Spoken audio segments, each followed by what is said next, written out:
सन 1985 उत्तर प्रदेश के इटावा में शरीफपुरा नाम का एक छोटा सा गांव है। उन दिनों गर्मियों का मौसम था। जैसे जैसे गर्मी बढ़ रही थी वैसे वैसे एक खास दिन नजदीक आ रहा था। 19 जुलाई। शाम होते ही गांव में एक ऐसी घटना घटी कि सबके दिल दहल गए। हालात इतने खराब हो गए कि लोगों ने अपने बच्चों को घरों के अंदर कैद कर लिया और सड़कें एकदम सुनसान हो गई। हर तरफ एक अजीब सा सन्नाटा छा गया था। जो लोग अक्सर गलियों में दिखा करते थे वो अब अपनी खिड़कियों से सिर्फ झांक रहे थे।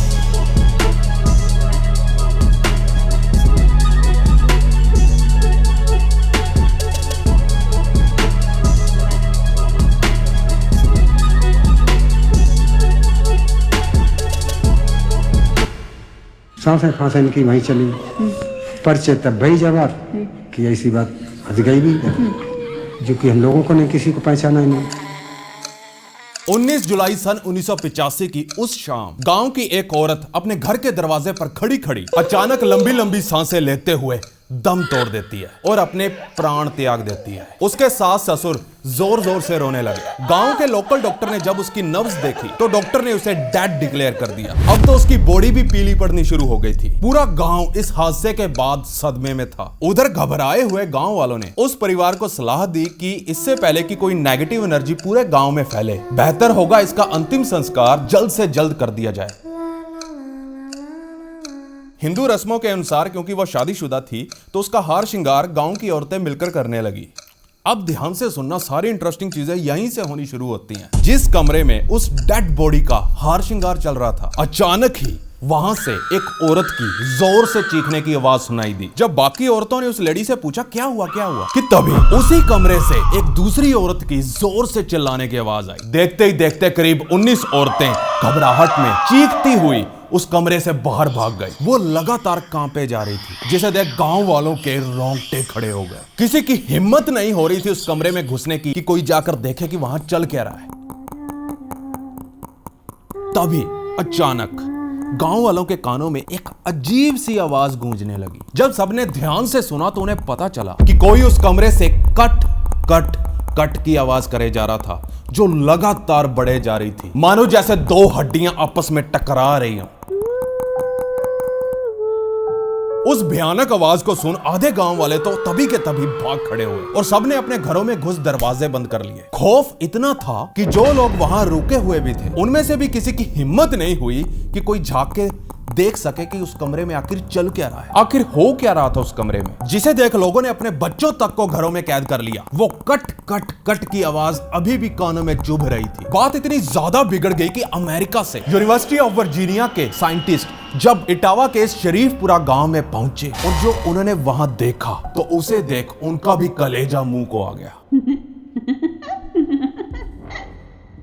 देखिए, हो सकता है और मुझे यकीन है कि आपने भी यह स्टोरी कहीं ना कहीं किसी ना किसी से सुनी होगी, पर मैं आपको यकीन दिलाता हूं इंटरनेट पर इससे जुड़े हर फैक्ट को तोड़ मरोड़ के पेश किया जा रहा है। मतलब जो मन में आ रहा है वही बके जा रहे हैं। हुआ क्या, बताया कुछ और जा रहा है। जो लोग इस स्टोरी को तोड़ मरोड़ कर दिखा रहे हैं शायद उन्होंने भी नहीं सोचा होगा कि यह सच्ची कहानी उनकी सोच से भी भयानक है, जिनके बारे में तो उन्हें पता भी नहीं होगा। और आपको भी लिटरली मैंने भी अपनी पूरी लाइफ में कभी इस तरह की कहानी को नहीं पढ़ा ना सुना। ये कुछ ज्यादा ही एक्सट्रीम है। जब मैं इसके ऊपर आर्टिकल्स पढ़ रहा था तो यकीन मानिए मेरा दिमाग हिल गया था। अब मुझे पता है अगले 7 दिनों यह कहानी मेरे दिमाग में घूमने वाली है। लिखकर दे रहा हूं, आपके साथ भी ऐसा ही होगा। इस स्टोरी को दिमाग से निकाल नहीं पाओगे।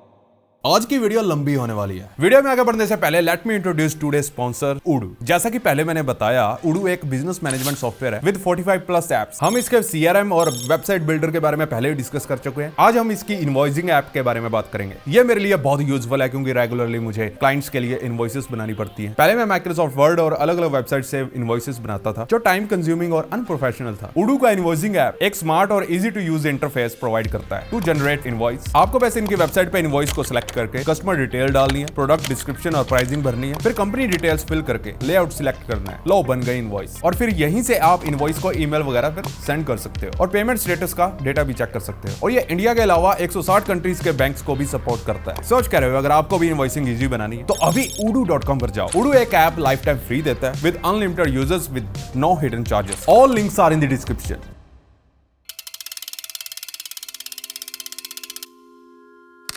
सन 1968 इटावा के एक छोटे से गांव अंगद का नगला में रहने वाले छोटे सिंह नाम के व्यक्ति के घर में एक नन्ही बेटी का जन्म हुआ। उसने अपनी बेटी का नाम सुमित्रा सिंह रखा। छोटे सिंह गुजरात के एक टेक्सटाइल मिल में काम करता था। काम के सिलसिले में छोटे सिंह और उसकी बीवी को कई बार माइग्रेट करना पड़ता था। इसलिए जब उनकी बेटी 5 साल की हुई तो छोटे सिंह ने बीरपुर में रहने वाली अपनी भतीजी फूलमाला के पास सुमित्रा को रहने के लिए छोड़ दिया। सुमित्रा को हमेशा ही अपने पेरेंट्स की कमी खलती थी। जब वो 11 साल की हुई तो उसकी माँ चल बसी और वो और भी ज्यादा अकेलापन फील करने लगी। जब वो 13 साल की हुई तो उसके पिता ने सुमित्रा की शादी शरीफपुरा में रहने वाले जगदीश सिंह से कर दी। देखिए, अब काम के तलाश में जगदीश को अक्सर दिल्ली में रहना पड़ता था। मजबूरी थी, घर भी तो चलाना था। कभी कभी तो महीनों के लिए उसे घर से दूर रहना पड़ता था। उधर सुमित्रा बेचारी जो बचपन से ही अकेली रही थी, बचपन में माँ बाप करीब नहीं रहे और शादी के बाद पति, जिससे वो और भी ज्यादा लोनली फील करने लगी। लेकिन अब उसकी जिंदगी हमेशा के लिए बदलने वाली थी। दिसंबर 1984 सुमित्रा ने एक प्यारे से बच्चे को जन्म दिया और अब पहली बार उसे एहसास हुआ कि उसके बेटे की वजह से उसका सारा अकेलापन अब दूर हो जाएगा। वो अपने बेटे को हमेशा अपने सीने से लगाकर रखती। जिंदगी में पहली बार सुमित्रा बहुत ज्यादा खुश थी, पर शायद भगवान को यह मंजूर नहीं था। जब उसका बेटा करीब 2 महीने का हुआ तो एक सुबह सुमित्रा अपने बेटे को छाती से बांधकर गांव के कुएं से पानी लेने जा रही थी। एक हाथ में बाल्टी थी तो दूसरा हाथ उसने अपने बेटे के सर पर रखा हुआ था। उस कच्ची सड़क पर चलते चलते अचानक वो एक जगह पर थम गई, पॉज हो गई और उसके हाथ से वो बाल्टी नीचे गिर गई। बाल्टी की आवाज सुनकर गांव वालों का ध्यान उस तरफ गया। उन्होंने देखा सुमित्रा एक स्टैचू की तरह एक ही जगह पर खड़ी हुई थी। जब एक महिला सुमित्रा के पास जाकर पूछती है कि क्या हुआ तुम्हें, तुम ठीक तो हो, लेकिन सुमित्रा आगे से कुछ नहीं बोली। वो वैसे की वैसे ही खड़ी रही। जब उस औरत ने सुमित्रा की ओर देखा तो उसने देखा सुमित्रा के हाथ पीछे की ओर मुड़े हुए थे। तभी उसका ध्यान सुमित्रा के चेहरे की तरफ गया तो उसने देखा सुमित्रा की आंखें गोल गोल घूम रही थी और वो जोर जोर से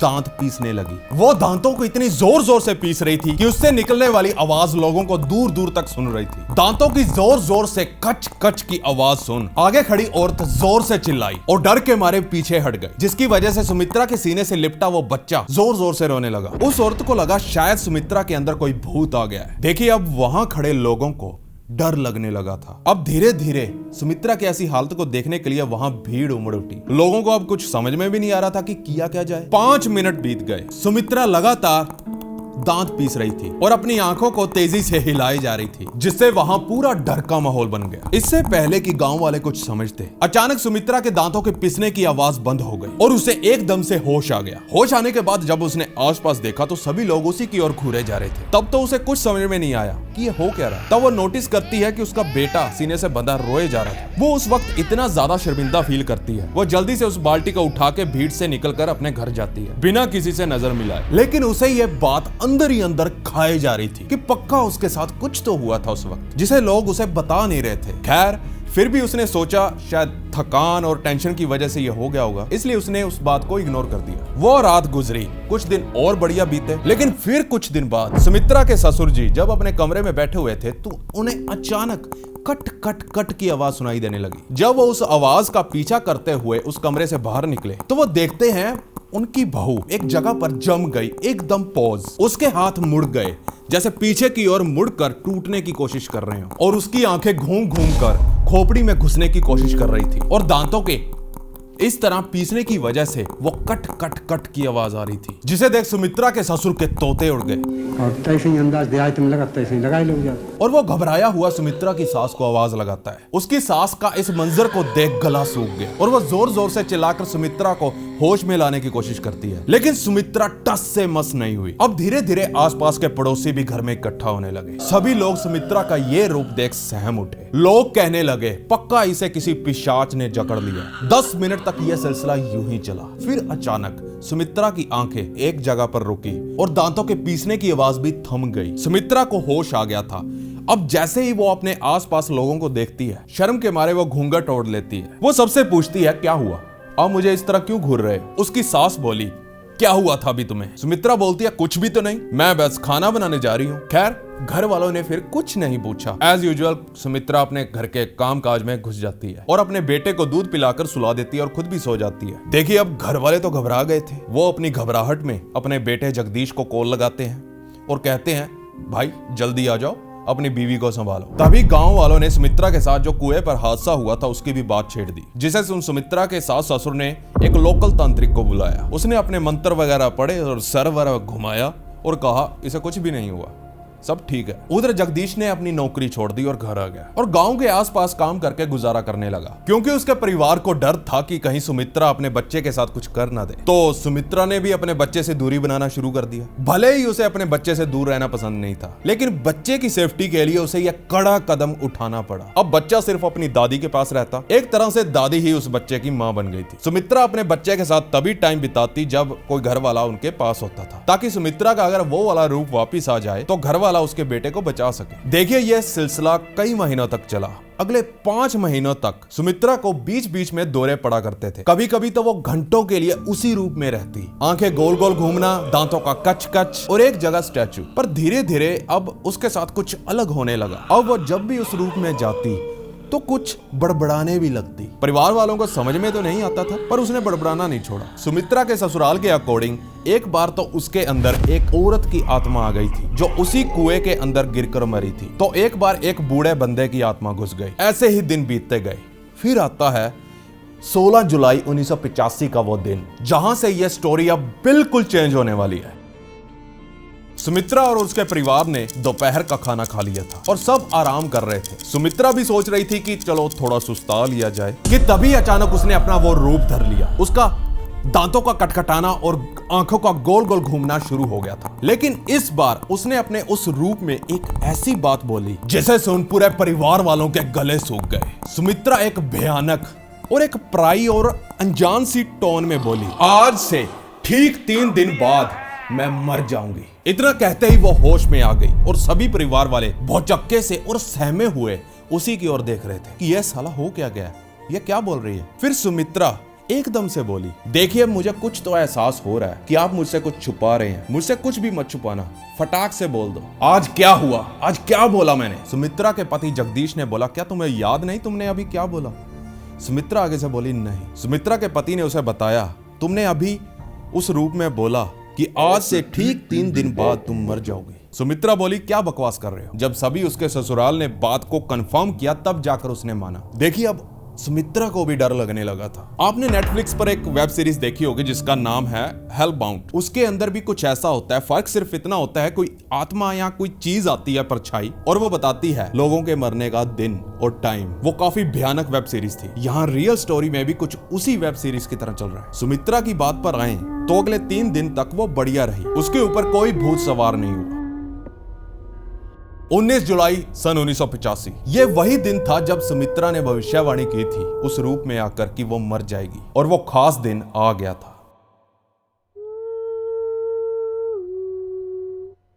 सुबह होते ही सुमित्रा ने डिसाइड कर लिया था कि आज वो ऐसा कोई काम नहीं करेगी जिससे उसकी भविष्यवाणी सही साबित और सच होने का खतरा हो। और हाँ, आज उसने अपने बच्चे से भी दूरी बनाकर रखी ताकि वो सुरक्षित रहे। सुबह निकली, दोपहर भी बीत गई, लेकिन सुमित्रा का कुछ नहीं हुआ। उधर घर वाले भी खुश थे कि भगवान का लाख लाख शुक्र है, सुमित्रा की भविष्यवाणी गलत साबित होने वाली है। जैसे ही शाम हुई, सुमित्रा ने सोचा क्यों ना बाहर की ताजी हवा ली जाए, तो वो दरवाजे पर जाकर खड़ी हो गई। उसे देख उसकी पड़ोसन उसके पास आई। फिर वो दोनों हंस हंस कर बातें करने लगी। अभी वो दोनों बातें कर ही रही थी कि सुमित्रा एक जगह पर मूर्ति बनकर खड़ी हो गई। उधर सुमित्रा की पड़ोसन को एहसास हो गया कि अब वो उसी रूप में आने वाली है। लेकिन इस बार सुमित्रा ने ना तो दांत कटकटाए और ना ही हाथों को पीछे की ओर किया, लेकिन सुमित्रा के हाथ जो नीचे लटके हुए थे उसे ऊपर उठाया और उन्हें अपने माथे पर रख ली। फिर वो अपने सर को जोर जोर से हिलाने लगी और लंबी लंबी सांसें लेने लगी।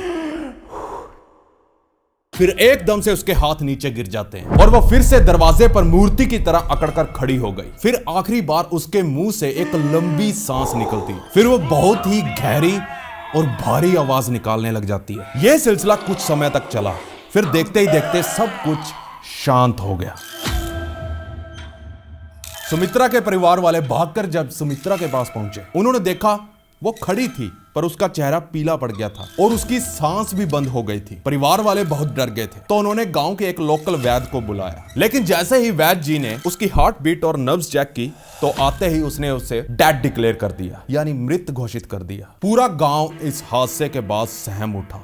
उन्हें पता था सुमित्रा ने अपनी मौत की खुद भविष्यवाणी की और वो उसी दिन मर गई। गांव में बातें होने लगी कि ये तो कोई ईश्वर का प्रकोप है, तो कोई इसे श्राप का नाम दे रहा था। घबराए हुए गांव वालों ने अपने बच्चों तक को घर से बाहर निकलने पर पाबंदी लगा दी। कुछ गांव वाले सुमित्रा के घर पहुंचे और उसके परिवार को कहा, इससे पहले कि कोई नकारात्मक नेगेटिव एनर्जी गांव में फैले, जल्द से जल्द सुमित्रा का अंतिम संस्कार कर दो, नहीं तो बहुत बुरा होगा। गांव के लोग सुमित्रा के अंतिम संस्कार के रीति रिवाजों में जुट गए। हिंदू रस्मों के अनुसार सुमित्रा का हार श्रृंगार गांव की औरतें करने लगी। सुमित्रा को मरे हुए अब करीब 21 मिनट बीत गए थे। एक तरफ गांव वालों ने लकड़ी का सामान जुटाया और बेड बनाया, और उधर दूसरी तरफ सुमित्रा का भी हार श्रृंगार औरतें अब कंप्लीट करने वाली थी। लेकिन जिस कमरे में सुमित्रा का हार श्रृंगार चल रहा था, बाहर खड़े गांव वालों को वहां से अचानक एक औरत के चिल्लाने की आवाज सुनाई पड़ती है। अभी बाकी औरतें पूछ ही रही थी कि क्या हुआ कि तभी 19 और औरतें जोर जोर से चीखती हुई उस कमरे से बाहर भागी। बाहर लोग डरे घबराए हुए और पूछ रहे हैं हुआ क्या। तब उन्हीं में से एक औरत अपनी उंगली उस कमरे की ओर करती है जिस कमरे में सुमित्रा की डेड बॉडी पड़ी हुई थी, और कहती है सुमित्रा ने अभी अपनी आंखें खोली, जिसके बाद उसने अपनी आंखें बंद की और बंद आंखों की पुतलियां हिल रही हैं। कुछ उसी तरह से जैसे बंद आंखों में आप सपना देखते हैं और आपकी आंखों की पुतलियां हिलती रहती हैं। बहुत ही खौफनाक मंजर था। लोगों की हिम्मत नहीं हो रही थी अंदर घुसने की और जाकर देखने की। फिर कुछ जिगरे वाली औरतें हिम्मत करके उस कमरे में घुसी, और जब उन्होंने सुमित्रा की डेड बॉडी की ओर नजर घुमाई तो उन्होंने देखा कि सुमित्रा के फेफड़े एकदम से फूल गए, और फिर एकदम से बहुत गहरी सांस छोड़ते हुए सुमित्रा एकदम से उठकर खड़ी हो गई। वहां खड़ी सभी जिगरे वाली औरतें चिल्लाते हुए कमरे से बाहर की ओर दौड़ी। बाहर खड़े सुमित्रा के ससुर ने जब उनसे पूछा क्या हुआ, तो उन्होंने बताया सुमित्रा का भूत फिर से वापस आ गया और वो बैठकर दांत कटकटाए जा रही है। जब यह बात सुमित्रा के पति को पता चली तो वो भागकर सुमित्रा के पास गया। उसने देखा वो वही अपने दूसरे रूप में थी। फिर एकदम से दांतों के कटकटाने की आवाज बंद हुई और सुमित्रा को होश आ जाता है। वो आसपास खड़े लोगों को पूछती है मैं कहां हूं और आप लोग कौन है। फिर से उस डॉक्टर या कह लीजिए वैद्य को बुलाया जाता है। वैद्य उसकी नब्ज और हार्ट बीट चेक करता है और बोलता है चमत्कार हो गया, सुमित्रा वापस जिंदा होगी। अबे साले वो सामने खड़ी है, तू क्या नब्ज चेक कर रहा है। खैर उसकी हालत बढ़िया देख सुमित्रा का पति उसे रोते हुए जोर से कस कर उसे गले लगा लेता है कि तभी सुमित्रा अपने पति को जोर से धक्का मारती है और बोलती है कौन हो तुम, और किसी पराई औरत को गले लगाते हुए तुम्हें शर्म नहीं आती। वो उसे बताता है बावली मैं तेरा पति हूँ, ये तेरी सास है, ये तेरा ससुर है और ये तेरा बेटा है, तुम्हारा जिगर का टुकड़ा जिसे तुम अपने सीने से लगा कर रखती हो। फिर सुमित्रा जोर से चिल्लाती है नहीं, मैं तुम में से किसी को नहीं जानती और ये मेरा बेटा नहीं है और ना ही तुम मेरे पति हो। वैद्य उनके परिवार को कहता है सुमित्रा अभी सदमे में है, इससे थोड़ा दूर रहो, यह अपने आप ठीक हो जाएगी। वो रात बीती, अगली सुबह आ जाती है। सुमित्रा बिल्कुल ठीक ठाक थी, लेकिन अभी भी उसकी याददाश्त वापस नहीं आई। वो किसी को भी अपने करीब नहीं आने दे रही थी, खासकर अपने पति को। सुमित्रा ने तो अपने घर से भागने की भी कोशिश की थी, लेकिन किसी तरह से जगदीश उसे पकड़कर वापस ले आता है। वो जोर जोर से चीखती है तुम मेरा परिवार नहीं हो, मुझे मेरे बेटों रिंकू और टिंकू के पास जाना है, मेरे बच्चे मेरा इंतजार कर रहे हैं, मुझे जाने दो। तभी सुमित्रा का पति बोला अरे तुम क्या बके जा रही हो, तुम्हारा सिर्फ एक ही बेटा है और वो तुम्हारे सामने है। लेकिन वो कहां मान रही थी। जगदीश के परिवार वालों ने काफी बाबाओं और तांत्रिकों को अपने घर बुलाया, लेकिन कोई भी उसका इलाज न कर पाया। फिर एक दिन आखिरकार सुमित्रा ने अपने पति के सामने अपना मुंह खोला। फिर जो उसने बोला उसे सुन सब हैरान, सबके रोंगटे खड़े हो गए, तोते उड़ गए और भचक्के रह गए। सुमित्रा बोली मेरा नाम सुमित्रा नहीं शिवा द्विवेदी है और मैं डिबियापुर की रहने वाली हूँ। लेकिन सुमित्रा के पति को लगा दोबारा जीवित होकर शायद उसका दिमाग घूम गया और ये हमेशा के लिए अब ऐसी ही रहेगी, क्योंकि महीनों बीतने के बाद भी वो पहचान नहीं रही थी और अपने बेटे की तरफ तो उसने देखा तक नहीं और सिर्फ रिंकू टिंकू को मिलने की जिद लगाए रखी। खैर सुमित्रा का पति उसे बहुत चाहता था, उसे प्यार करता था, तो वो उसे उसी तरह से एक्सेप्ट करने के लिए बेबस था। अब मैं जो आपको बताऊंगा उसे सुन शायद आप हैरान हो जाओ। सुमित्रा कभी भी स्कूल नहीं गई। वो एक तरह से अनपढ़ी थी, हल्का फुल्का शायद कुछ अक्षर वगैरह पढ़ पाए, वो अलग बात है। लेकिन अब एकदम से दोबारा जिंदा होने के बाद उसके पढ़ने और लिखने की एबिलिटी भी बढ़ गई थी। अब तो वो इंग्लिश भी बोलने लगी थी। इस चेंज के अलावा उसके पहनावे में भी बदलाव आया। वो अब थोड़ा अर्बन स्टाइल में या कह लीजिए शहरी औरतों की तरह साड़ी पहनना चालू कर देती है और उसने पुराने वाले बर्तनों से खाना खाने से भी मना कर दिया। उसने कहा मुझे साफ बर्तन चाहिए और उसे छुएगा भी नहीं कोई, और यहां तक कि उसने ये भी कहा कि मैं बड़ी जात से हूं, मुझे छूना भी मत। उस जमाने में आपको पता ही है किस तरह की जात पात का माहौल था। इसके अलावा उसकी अब वॉइस भी हाई पिच में चली गई थी और वो अपने पति और परिवार वालों के साथ थोड़ा रूड तरीके से बात करने लगी, बदतमीजी से, जैसे वो उससे नीची जात के हों। देखिए अब उसके इस बिहेवियर को देख उसके पति और आसपास के लोगों ने अंदाजा लगाया कि जब वो 21 मिनट के लिए मरी हुई थी तो उसके दिमाग पर कोई किसी तरह का मानसिक अटैक हुआ होगा, जिसकी वजह से वो ऐसा बर्ताव कर रही है। इन सब चीजों को ध्यान में रखते हुए अब सुमित्रा के पति और परिवार वालों ने भी कोशिश करना छोड़ दिया था, लेकिन हाँ, उन्होंने इतना ध्यान जरूर रखा कि कहीं वो कहीं भाग ना जाए। इसी तरह कुछ और महीने बीते, फिर आती है वो तारीख जिस दिन सुमित्रा के परिवार वालों पर कहर टूट पड़ा।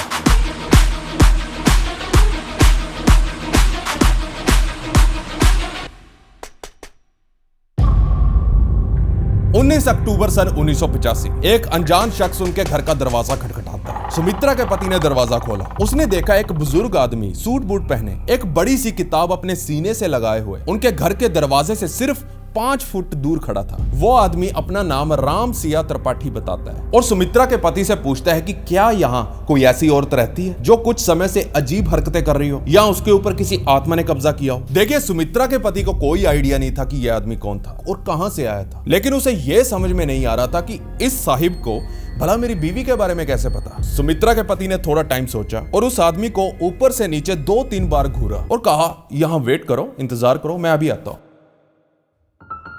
उधर जगदीश ये सोचते हुए कि ये आदमी कौन हो सकता है, सुमित्रा के कमरे में पहुंचा और सुमित्रा से बोला कि कोई राम सिया त्रिपाठी नाम का आदमी बाहर दरवाजे पर खड़ा हुआ है। आमतौर पर सुमित्रा अपने पति और परिवार वालों की बात नहीं सुना करती थी और उन्हें इग्नोर कर दिया करती थी। उसके पति ने सोचा आज भी ये वही करेगी, लेकिन जैसे ही सुमित्रा ने राम सिया त्रिपाठी का नाम सुना उसके चेहरे पर मानो जैसे खुशी की लहर दौड़ पड़ी और वो छलांग लगाकर खड़ी हुई और भागकर दरवाजे के बाहर खड़े हुए राम सिया त्रिपाठी के कसकर गले लग जाती है और वो कुछ ऐसा बोली कि राम सिया त्रिपाठी जी की हवा निकल गई और हैरानी में त्रिपाठी साहिब ने उसे एकदम से अपने से दूर कर दिया। एक्चुअली सुमित्रा ने उस वक्त ये कहा था, मुझे पता था आप आओगे पापा। लेकिन जब त्रिपाठी जी ने सुमित्रा को अपने से दूर किया तो सुमित्रा थोड़ा गुस्से से उनकी ओर घूरी। त्रिपाठी जी ने सुमित्रा से पूछा, तुम्हारा नाम क्या है? वो आगे से बोली, शिवा द्विवेदी। वो नाम सुनकर त्रिपाठी जी थोड़ा शौक में चले गए, उनके हाथ पैर फूल गए। वो घर के बाहर बने थड़े पर अपना सर पकड़कर बैठ गए और सुमित्रा भी उनके पास जाकर बैठ गई। फिर त्रिपाठी जी वो किताब खोलते हैं जो वो अपने सीने से लगाकर अपने साथ लाए थे। एक्चुअल में वो किताब उनकी अपनी बेटी की शादी की एल्बम थी। उसमें बहुत सारी तस्वीरें थी। राम त्रिपाठी ने एक तस्वीर पर उंगली रखी और कहा, क्या तुम इसे जानती हो? सुमित्रा ने उस फोटो को ध्यान से देखा और फटाफट उन सभी लोगों के नाम बोल दिए। राम त्रिपाठी उन नामों को सुन शौक में था क्योंकि वो सभी के नाम एकदम सही सही बता रही थी। और जब पीछे खड़े सुमित्रा के पति ने उन फोटोज को देखा तो उसे कोई आइडिया नहीं था कि ये लोग कौन है। फिर राम त्रिपाठी ने पेज पलटा, फिर से सभी लोगों के नाम सुमित्रा ने सही सही बताए। त्रिपाठी जी ने एक बार फिर से पेज पलटा और इस बार एक पर्टिकुलर फोटो पर उंगली रखी जिसमें सिर्फ एक ही जना था और सुमित्रा से पूछा, क्या तुम्हें पता है ये कौन है? उस फोटो को देख सुमित्रा एकदम पॉज हो गई और एकदम से जवाब नहीं दिया। उसका इमोशन गुस्से में चेंज हो गया। वो बोली, इसे मैं कैसे बोल सकती हूँ? उसने बोला, ये मेरी ननंद है और इसी ने मेरे सर पर ईंट मारकर मेरी हत्या की थी। सुमित्रा के ऐसे बोलते ही राम त्रिपाठी ने उस किताब को नीचे फेंक दिया और कांपते हुए हाथों से सुमित्रा के गले लगकर रोने लगा। उधर सुमित्रा के पति के फ्यूज उड़ गए और सोचने लगा, ये क्या तमाशा चल रहा है। मिल मिलाप के बाद त्रिपाठी जी ने सुमित्रा के पति को बोला, आओ अंदर चलते हैं, फिर मैं तुम्हें सब समझाता हूं। अब अंदर बैठने के बाद राम त्रिपाठी जी ने सुमित्रा के परिवार वालों को एक स्टोरी बताई, एक ऐसी स्टोरी जिसे सुन पूरे परिवार वाले हक्के बक्के रह गए और आपके भी होश उड़ने वाले हैं। और यह कहानी थी उसकी बेटी यानी राम त्रिपाठी की बेटी शिवा द्विवेदी की।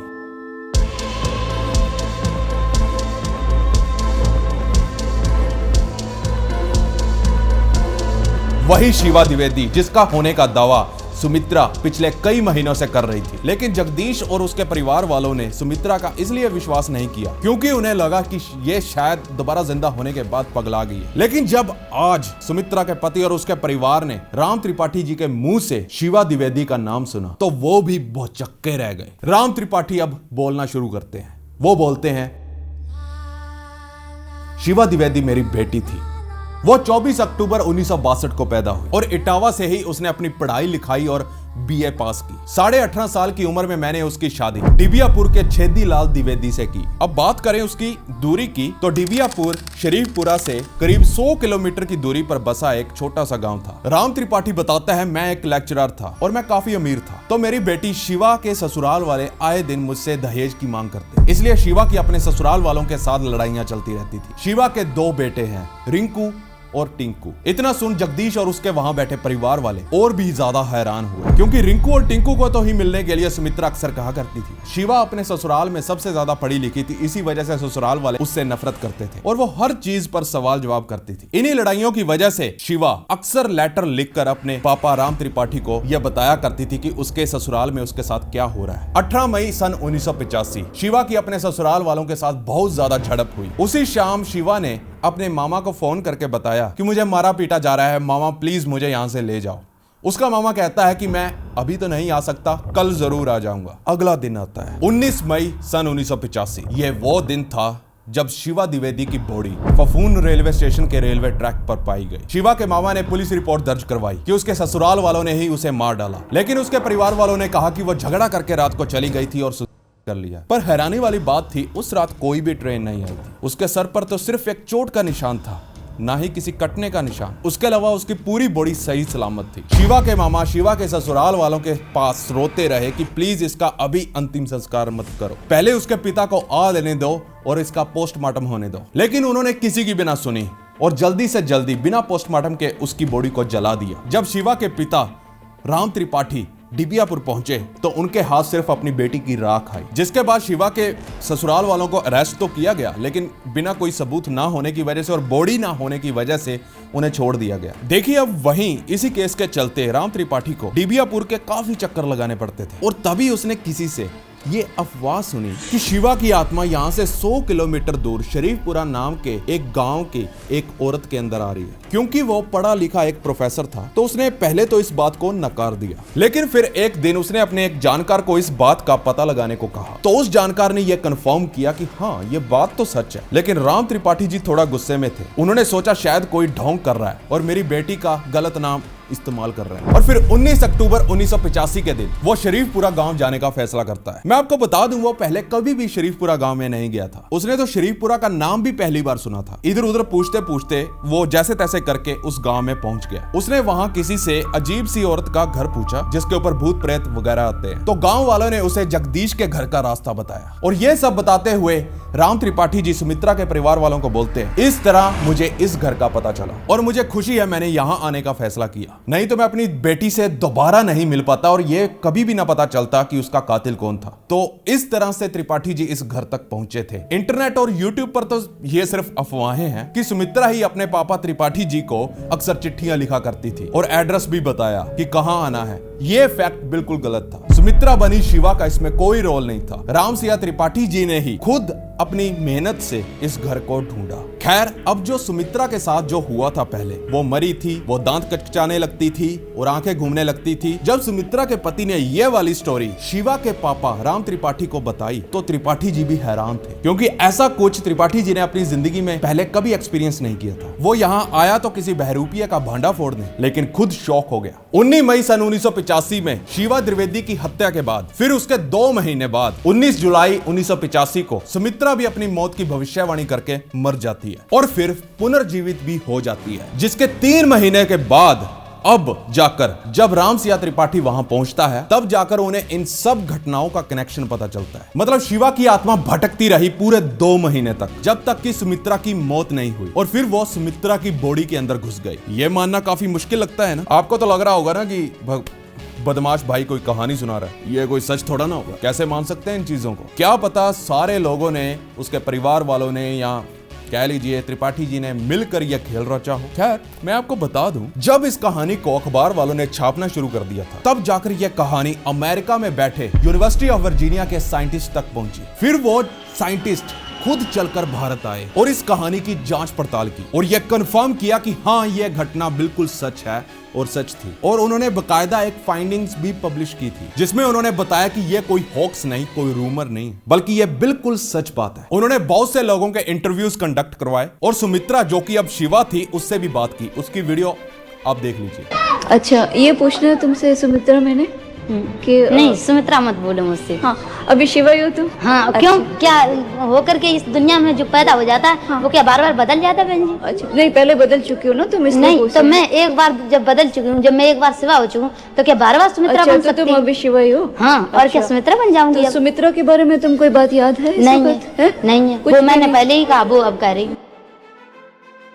और यह भी पता लगाया कि उन दोनों परिवारों का, यानी त्रिपाठी जी और सुमित्रा का परिवार, उन दोनों का पहले कोई कनेक्शन नहीं था। इसलिए उन्होंने यह कंक्लूड किया कि सुमित्रा का केस पैरानॉर्मल फिनोमेना के क्षेत्र में एक लैंडमार्क एग्जांपल है। उसके अपैरेंट डेथ और रिवाइवल के बाद वो एक दूसरे व्यक्ति शिवा के जीवन और मृत्यु के बारे में डिटेल्ड और एक्यूरेट नॉलेज प्रदर्शित कर रही थी, जो नॉर्मल मीन से ऑब्टेन नहीं किया जा सकता। सुमित्रा बनी शिवा ब्राह्मण हैबिट्स अडॉप्ट करने लगी, क्योंकि शिवा ब्राह्मण फैमिली की थी और उसने अपनी ओरिजिनल आइडेंटिटी को रिजेक्ट कर दिया, यानी सुमित्रा को। नहीं, सुमित्रा मत बोलो मुझसे। सुमित्रा बनी शिवा ने अपने पिता त्रिपाठी जी को कहा कि वो उनके घर जाना चाहेगी। इसके बाद वो अपने पिता के साथ इटावा गई, अपना घर देखा और वहां खड़ी औरतों को देखा और उसके पिता ने कहा कि इनमें से अपनी माँ को ढूंढो। पर वो धीरे से अंदर जाती है, वहां किचन में खड़ी एक औरत के पैर छूती है और गले मिलती है। उसकी माँ ने कहा बेटियां पैर नहीं छूती, वो उसके गले मिलती है। वो दोनों मिलकर बहुत खुश हुई, लेकिन वो अपने बेटे रिंकू टिंकू से ना मिल पाई, क्योंकि एक तो सुमित्रा छोटी कास्ट से थी, वहीं शिवा के ससुराल वाले ब्राह्मण कास्ट के थे, तो वो कभी भी उसे अपने घर में घुसने नहीं दे रहे थे, क्योंकि वो बॉडी सुमित्रा की थी। इसलिए शिवा ने सुमित्रा के बेटे को ही अपना बेटा मान लिया। उसने सोचा अगर मैं सुमित्रा के बेटे का ध्यान रखूंगी तो भगवान मेरे उन दो बेटों का ध्यान रखेगा। और फिर उसने धीरे धीरे जगदीश को ही अपना पति स्वीकार कर लिया और सुमित्रा के बेटे को अपना बेटा। सुमित्रा बनी शिवा आखिर 13 साल बाद सन 1998 में अपनी आखिरी सांस लेती है और उसका पति जगदीश 2008 में सुमित्रा और शिवा अपनी दोनों पत्नियों के पास पहुंच जाता है। Over and out.